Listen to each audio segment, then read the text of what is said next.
The story begins with Bradley, a bald and strong man who works as a car mechanic. One day, as usual, Bradley arrives at the garage with a broken car to fix. However, when he arrives, he sees the garage owner already waiting for him, which immediately surprises him. The owner then calls Bradley into his office. Hearing this, Bradley quickly understands that he is about to lose his job, and that is exactly what happens. The owner tells him that the garage is facing a financial crisis, and he has to let some workers go. But in reality, this was only an excuse. Bradley has a tough personality, and the owner actually wants to replace him with someone who would flatter and obey him. Without creating a scene, Bradley quietly goes to the locker room, collects his belongings, takes his car, and leaves for home. Friends, this is the moment where Bradley's downfall truly begins, and it continues until the very end of the story. Bradley stops his car in front of his house, and suddenly notices his wife, Lauren, sitting inside her car while talking to someone on the phone. Bradley immediately becomes suspicious. He keeps watching her carefully for a while, trying to understand what is really happening. Once he becomes certain, he walks straight toward Lauren and asks her to open the car door. Lauren looks surprised and says, "You came home early today." Bradley then notices lipstick marks on her neck and immediately asks her to give him her phone, but Lauren refuses to hand it over. Bradley forcefully snatches the phone from her hand. At that moment, his suspicion turns out to be true. Lauren was talking to another man on the phone. Angrily,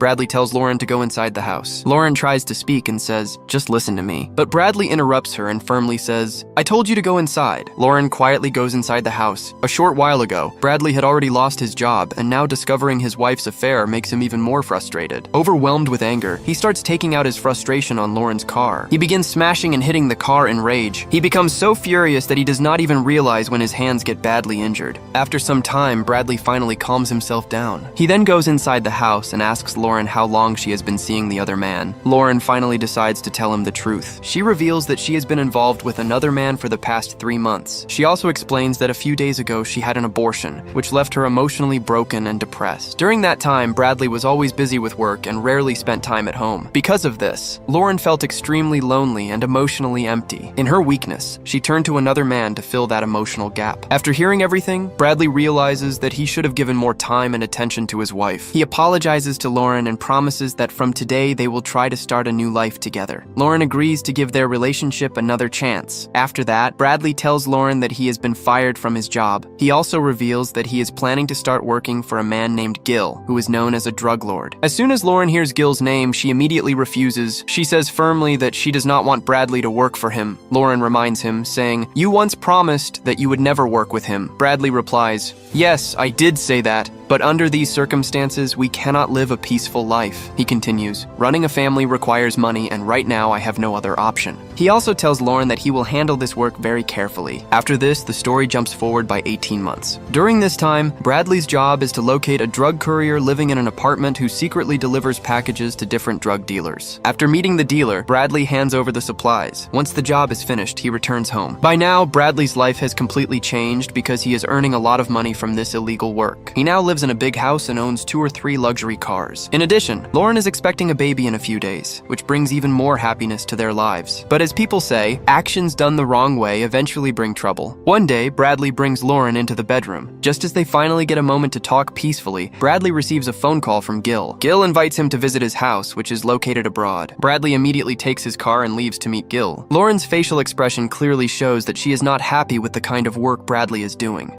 A short time later, Bradley arrives at the location. Here we meet Gil, the powerful drug lord for whom Bradley works. After greeting each other, the two begin discussing business matters. Gil reveals that he has a friend named Eliezer who holds strong influence in Mexico. Eliezer has an important assignment that requires Bradley's help. A short while later, Eliezer arrives along with his 2 men, Roman and Pedro. Eliezer explains to Bradley that he has a major job for him, and Roman and Pedro will assist him during the mission. However, Bradley immediately refuses to work with them. One of the men, Roman, appears to be heavily addicted to drugs. Bradley worries that Roman might act recklessly during the job and could get them all arrested by the police. Eliezer defends his men and claims that both Roman and Pedro are among his best workers. Even after hearing this, Bradley still refuses the offer. Gil then takes Bradley aside and speaks to him privately. He explains that this job could bring them a huge profit. Gil also promises Bradley that when his child is born, he will be given 3 months of leave. After thinking about it for a moment, Bradley finally agrees. However, he tells Eliezer that he will take complete responsibility for the operation. He also makes it clear that Roman and Pedro must follow his instructions during the job. Eliezer agrees to these conditions. To test Roman, Bradley asks him a simple question. He says, "Roman, if I tell you to throw the package away, what will you do?" Roman immediately replies, "I will throw it away." With that response, they reach an agreement and move forward with the plan. Later that night, the three men arrive at a port. But before boarding the boat, Roman begins acting strangely, as if he wants to create trouble. Before Bradley loses his temper, Pedro quickly reminds Roman of their agreement. Pedro says, "Roman, we made a deal. We have to follow Bradley's orders." Bradley then takes control of the boat and starts driving it himself. After reaching the correct location, he carefully looks around and stops the boat. Pedro then puts on a diving suit and jumps into the water. After a short time, he returns carrying a box. Inside the box are drugs worth nearly $3 million that had been hidden underwater. They load all the packages onto the boat and begin heading back toward the harbor. However, on the way back, Bradley suddenly throws his own package into the water. He immediately orders Roman and Pedro to throw their packages away as well. But instead of obeying him, Roman and Pedro ignore the order. Instead, they turn against Bradley and start beating him. Bradley controls his anger, lets the two men go, and begins walking toward the boat. As they move closer to the boat, the police suddenly surround the entire area. Gunfire immediately erupts from both sides. Not wanting to get caught, Bradley decides to quietly slip away from the scene. But then he hears police officers calling for help. At that moment, Bradley comes up with a plan. He decides to pretend that he is just an ordinary man who is helping the police so they will not suspect him. Bradley then moves behind Pedro and secretly shoots him. After that, he turns and shoots Roman as well. Unfortunately, despite his plan, the police still arrest him.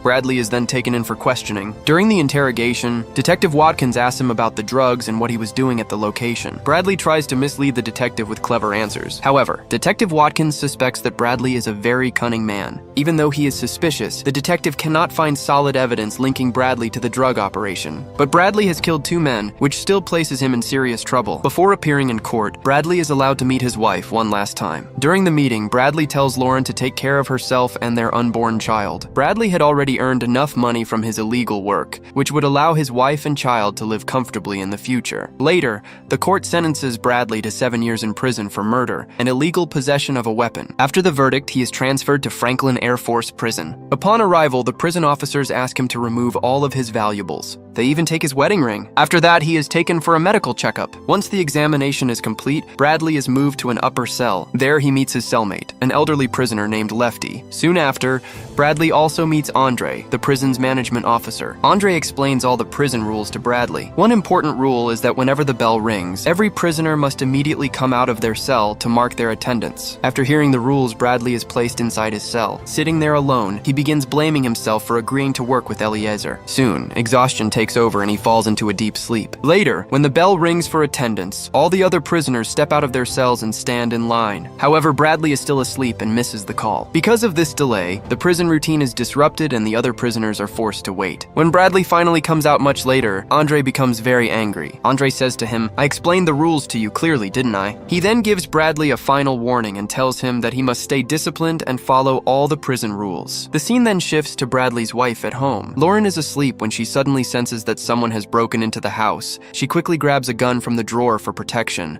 It soon becomes clear that the intruders have come to kidnap her. Before she can react properly, one of them hits her with a taser. Lauren immediately collapses to the floor and loses consciousness. The scene then returns to the prison. Lefty informs Bradley that someone has come to visit him. When Bradley arrives at the meeting area, he meets a female doctor named Denise. Denise tells him that she received a call from Dr. Placid, who is Lauren's doctor. She explains that Dr. Placid informed her about complications in Lauren's pregnancy. According to the message, Dr. Placid wants Bradley to meet him the next morning at 10 a.m. Bradley feels confused after hearing this. Lauren had never mentioned any doctor named Placid to him before. The next day, Bradley meets Dr. Placid. However, Bradley has never seen this man before. In reality, he is not Lauren's doctor at all. He is actually one of Eleazar's men who is pretending to be a doctor. He then explains the situation to Bradley. Because of a failed deal in the past, his boss Eleazar has lost $3 million. This amount equals nearly $270 million in local currency. Eleazar is furious about this massive loss. After explaining this, Dr. Placid shows Bradley a photograph of Lauren. Bradley is shocked to learn that Lauren has been kidnapped by Eleazar's men. Dr. Placid then tells him that Eleazar is extremely angry and is ready to kill both Lauren and their unborn child. However, there is one condition that could save them. After a tense discussion, a deal is finally made. Bradley is told that he must kill a man named Christopher. Christopher is a prisoner who has been sentenced to life in prison. He is currently locked inside Block 99 of Radcliffe Prison. Dr. Placid explains that if Bradley manages to reach Block 99 and kill Christopher, Eleazar will forgive him. In return, Lauren and the unborn child will be released safely. Hearing this, Bradley becomes completely devastated. He does not know whether he should accept such a terrible task or not.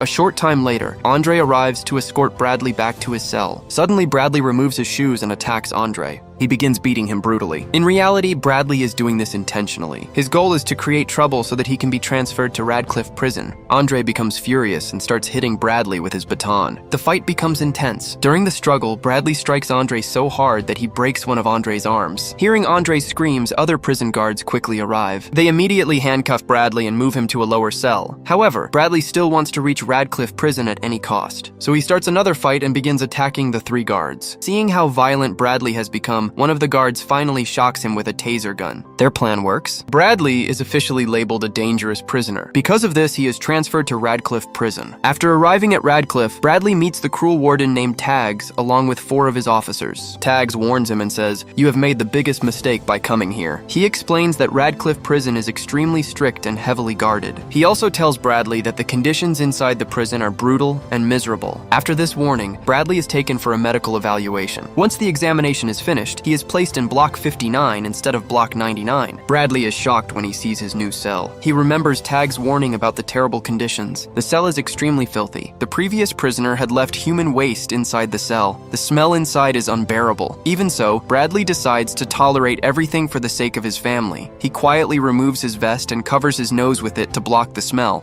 After that, he lies down and falls asleep. A short time later, a guard knocks on his cell door. Bradley is allowed to come out for 60 minutes of fresh air. Once outside, Bradley immediately starts searching for Christopher. At that moment, a prisoner named Derek approaches him. Bradley asks Derek, "Do you know someone named Christopher?" Derek bluntly replies, "There is no prisoner named Christopher in Radcliffe Prison." Hearing this answer shocks Bradley. Now confused, Bradley looks toward a group of prisoners who are exercising nearby. He begins thinking about approaching them to ask for information. Derek warns Bradley not to approach the group of prisoners and tells him that they are all dangerous psychopaths. However, Bradley ignores the warning and walks toward them anyway. As soon as he approaches, the prisoners become furious. Bradley deliberately provokes them into a fight. Soon, a violent brawl begins. Bradley starts attacking them aggressively. In reality, he is doing this on purpose. His goal is to be labeled an extremely dangerous prisoner so he can be transferred to Block 99. Only then will he be able to find Christopher and save his family. During the fight, a guard fires a gun into the air to stop the chaos. Hearing the gunshot, more guards rush to the scene, but Bradley creates even more trouble and starts attacking the guards as well. Eventually, Warden Tags arrives at the scene. He orders the guards to cover Bradley's face. With his face covered, Bradley is immediately transferred to Block 99, which is located deep underground. When Bradley arrives there, the guards first attach a remote-controlled electronic device to him that can shock him with electricity. After that, they throw him into his cell. Inside the cell, sharp shards of glass are scattered all over the floor. Moments later, Tags activates the device using a remote control and shocks Bradley with electricity. The scene then shifts back to Lauren, who is still being held captive. Her condition has become much worse. At this moment, Dr. Placid is seen taking photographs of her. A Korean abortion specialist is also present with him. This clearly suggests that they are planning to terminate Lauren's pregnancy.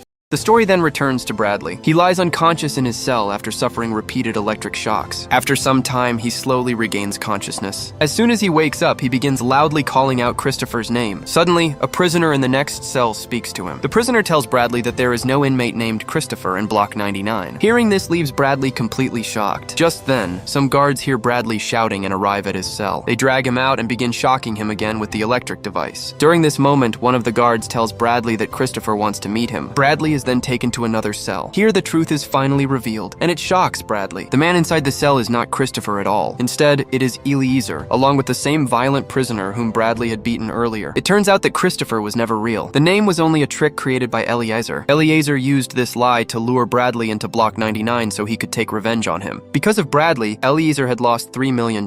He was also captured after Bradley was arrested. On top of that, Bradley had killed Pedro, who was Eliezer's brother-in-law. For all these reasons, Eliezer now wants wants revenge. Eliezer has bribed the guards so they will cooperate with him. Bradley is then tortured again with powerful electric shocks. Eliezer shows him a photograph of Lauren that was sent by Dr. Placid. He tells Bradley that neither he nor his family will survive. After this, Bradley is brutally beaten and dragged back to his cell. Eliezer keeps the remote control for the electronic device that continues to shock Bradley repeatedly. Bradley becomes completely exhausted and hopeless. All of his attempts to save his family seem to have failed. Later, he begins talking with the prisoner in the next cell. During their conversation, Bradley comes up with a clever trick. He removes the sole from his shoe and places it against the sensor of the electric device. This blocks the signal and stops the electric shocks. A short time later, the guards return to check on him. They take him out into the corridor to see if he is still alive and able to move. When the guards tell him to return to his cell, Bradley pretends that he is still being shocked and says, "Let me get some fresh air." The guards refuse his request. They begin activating the device again, trying to shock him. However, they do not realize that the electronic shield has already stopped working. Bradley continues pretending to be in pain. Then, at the right moment, he suddenly attacks both guards. A violent struggle begins in the corridor. Bradley manages to kill one of the guards. The other guard becomes terrified and freezes in fear. Bradley quickly grabs the keys from him and locks him inside a nearby cell. After that, Bradley walks straight toward the cell where Eliezer is being held. On the way, he encounters several violent prisoners. These are the same psychotic inmates he had fought earlier. Bradley begins attacking them one by one. A brutal fight breaks out. He knocks one prisoner down and crushes his face under his feet. Another prisoner tries to fight back, but Bradley overpowers him and kills him during the struggle. The last prisoner also charges at him,